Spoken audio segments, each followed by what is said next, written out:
Uma alegria, uma satisfação muito grande poder estar aqui com vocês mais uma vez. Eu glorifico o nome do Senhor por estar aqui, poder trazer esse ensino nesse culto abençoado. Que Deus seja louvado pela vida de cada um de vocês. E hoje nós vamos falar sobre oração e eu acho que é uma coisa extraordinária quando a gente fala sobre oração, porque realmente a oração é a melhor forma de você ter intimidade com Deus e ter a sua vida transformada pela pessoa do nosso Senhor Jesus Cristo. A gente precisa entender que a oração é a melhor forma de intimidade com Deus e é lá que demonstramos a nossa dependência e confiança total ao Senhor. Nesse caso, se ela é tão importante e tão necessária, por que a gente negligencia a oração? E por que a oração não é nossa prioridade? Sabe, eu coloquei um tema nesse ensino e é basicamente esse. Estamos orando errado. É isso mesmo, nós estamos orando errado e nós precisamos orar da maneira correta. O mundo espiritual, a gente precisa conhecê-lo cada vez mais. Um grande segredo de você ser uma pessoa íntima de Deus e usada por Deus é você saber como orar e como ter as suas orações respondidas. Então, basicamente é isso. Estamos orando errado e nós precisamos aprender a orar. Vem cá, diz pra mim, você tem observado que nos últimos dias parece que os dias estão mais curtos, né? Quando você vê, já é de noite, você acabou de acordar, o dia já passou tão rápido, você ocupou com seus afazeres e agora o dia parece que foi mais curto, não é mesmo? Mas na verdade, isso não é a realidade. A gente acorda pela manhã e quando a gente percebe já se foram horas. O tempo que a gente tem, a gente precisa entender que é algo muito precioso e a gente não deve desperdiçar, tá bom? Aquela expressão que o pessoal fala assim, o tempo passa, não condiz muito com a realidade. Pois é nós que passamos, na verdade, né. Então a gente que passa, não é o tempo, né. O tempo permanece o mesmo, tá.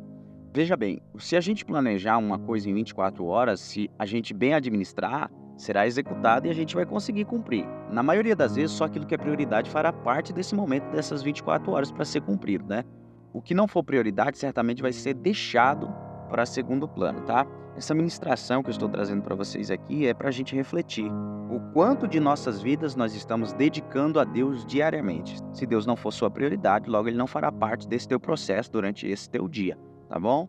Existe uma frase que eu tenho comigo que é mais ou menos assim: se eu acordo de manhã e o meu primeiro pensamento é Deus, isso é sinal de que eu estou priorizando o reino. Mas se eu vou me deitar e lembro que eu não busquei Deus o dia todo, isso é uma indicativa de que eu estou priorizando as demais coisas, não é mesmo? Agora eu vou te fazer uma pergunta e você responde para si mesmo. Como que nós estamos buscando a Deus? Culturalmente, irmãos, nós fomos ensinados a buscar Deus no final do dia, quando já estamos prestes a se deitar. Isso não é um problema, eu vou deixar claro.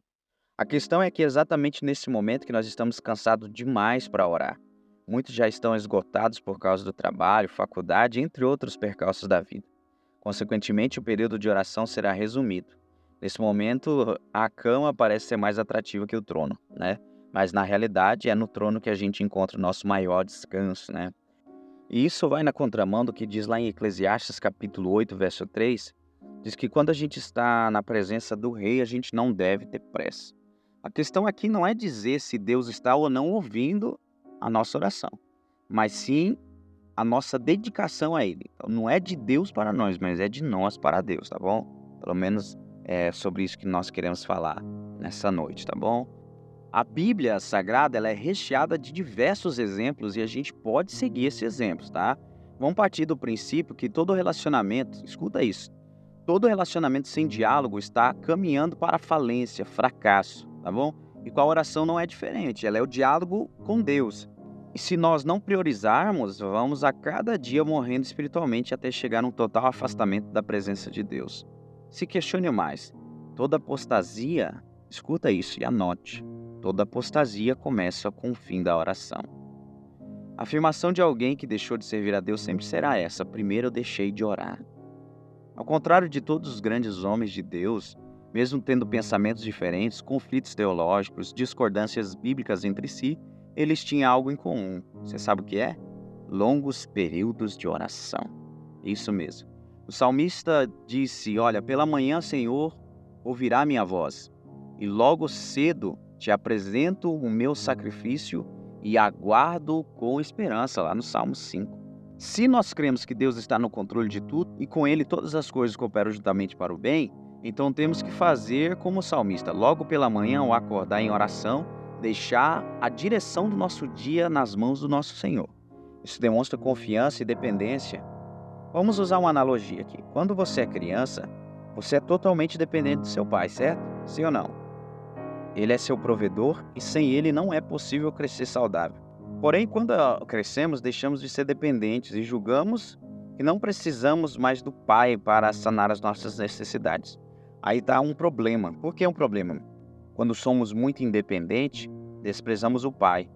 Que Deus não permita que nós possamos crescer ao ponto de desprezá-lo. Então, eis outra pergunta para você: qual o momento de orar? Mais uma vez, o salmista vai falar lá no Salmo 55, ele diz assim: olha, de tarde, de manhã e ao meio-dia orarei, e clamarei a ele, e ele ouvirá a minha voz. Você consegue observar que na Bíblia há vários exemplos. Nós podemos citar até mais um aqui, o exemplo de Daniel. A Bíblia diz que o seu período de oração se dava 3 vezes ao dia, e ele não parou mesmo quando ele foi ameaçado de morte.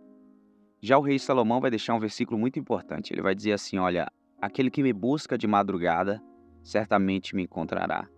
Isso fala de priorizar a oração. Tem um pregador que diz assim: tempo não se tem, se cria. Então nós não podemos dar desculpa, tá bom, para dizer que nós não temos tempo para orar. Se for o caso, reorganize sua vida, acorde mais cedo, menos lazer inútil, sabe o que é? Celular, televisão, videogames, tantos lazer inútil que a gente tem. Se o problema é a falta de silêncio, levante pela madrugada.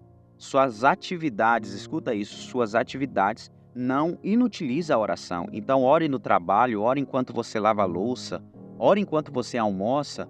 O seu inimigo vai querer te manter tão ocupado que te fará esquecer da oração. Grave isso no seu coração. Ele vai tentar te ocupar o dia todo para você dizer: estou cansado demais para orar. Outra questão também que a gente tem que se apegar, e aqui eu já vou encerrar, é a questão do lugar físico. O que significa isso? Ó, não se engane. Deus não está longe, tá bom? Enquanto você ora. Os ouvidos do Senhor não estão agravados. Comece crendo que Deus fará um milagre. Saber que Deus está te ouvindo é fundamental para o desenvolvimento de uma boa oração. Gaste tempo em Deus, do mais rico ao mais pobre, da dona de casa ao juiz. A oração não escolhe pessoas, ela é a chave mestra. Toda porta se abre, e é o profundo segredo revelado ao cristão. Pedi e dá-se-vos-á. Agora, se você está cansado, durma. E quando você acordar, ore. Porque é melhor estar descansado para orar do que se sentir satisfeito com apenas 1 minuto de oração. Tá bom?